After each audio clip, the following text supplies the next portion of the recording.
The distress beacon had been transmitting for 6 days when the raiders found her.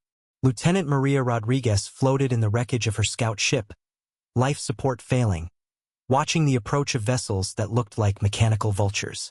The Scoreth clan, pirates who sold survivors to the slave markets of the Outer Rim.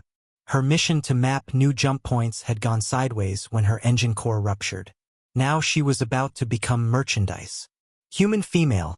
The lead raider's voice crackled through her damaged comm system. Prepare for boarding. Resistance will result in unpleasantness. Maria smiled, checking her wrist display.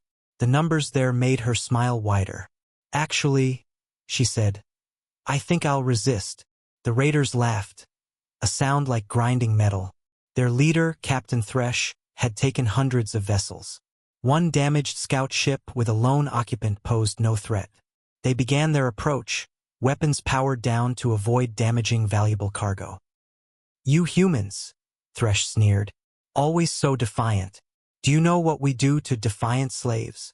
No, Maria replied, adjusting her position to face the view screen. But I know what we do to slavers. Something in her tone made Thresh hesitate. The human showed no fear. Her vital signs remained steady. Even trapped in a dying ship, she radiated a confidence that seemed wrong. Scan her vessel again, he ordered. Sir, we're detecting an unusual signature from her equipment. Her distress beacon. It's not just broadcasting on emergency frequencies. Thresh leaned forward. What else is it doing? It's connected to something called the Terra Defense Network. The signal shows quantum entanglement protocols. Sir, this isn't just a distress beacon. It's a real-time locator. Maria's smile grew. Funny thing about humans, Thresh. We're pack animals. Touch one of us.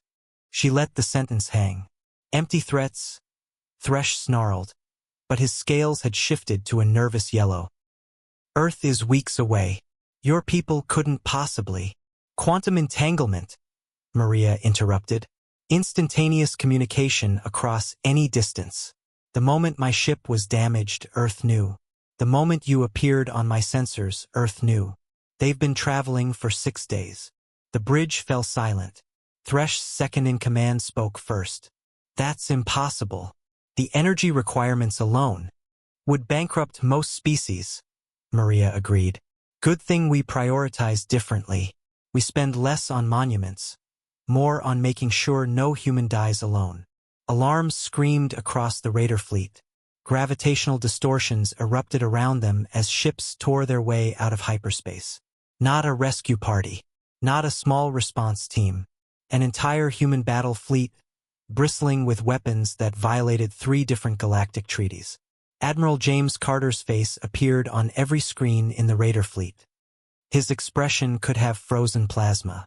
Scoreth vessels, this is the Terran Expeditionary Force. You are surrounding our operative.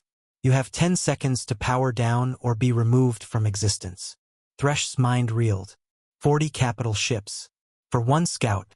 The resources, the expense, the sheer insanity of mobilizing this much firepower for a single person. 5 seconds, the Admiral continued. This is madness, Thresh screamed. She's just one human, one life. You'd start a war over one person. Maria answered before the Admiral could. That's the difference between us, Thresh. You see one life as expendable. We see it as worth crossing the galaxy for. Every human knows that if they call, Earth will answer. No matter the cost. No matter the distance. 2 seconds. Thresh's claws hovered over his weapon controls. Pride warred with survival instinct. Around him, his crew waited for orders. The human female spoke again, softer now. You know what the really funny part is? This rescue fleet? They left before you even showed up. Earth doesn't wait to see if we're in danger. The moment that beacon activated, they were already burning hard toward my position. 1 second. Stand down, Thresh roared. All vessels, power down immediately. The raider fleet went dark. Within minutes, marine boarding parties had secured every vessel. Thresh found himself in restraints, watching as a medical team evacuated Maria from her dying ship. As they led him away, he heard her speaking to the admiral. "Took you long enough," she said. Carter chuckled. 6 days from Earth to the frontier? That's a new record. The engineers are already arguing about how we damaged spacetime doing it. Worth it. Always. No human stands alone. Thresh's last sight was of the human fleet forming a protective sphere around one small, damaged scout ship. 40 vessels. Thousands of crew. Billions in resources. All for one person who called for help. He finally understood why humans were so terrifying. Not because of their weapons or their strength. Because they would cross hell itself for one of their own.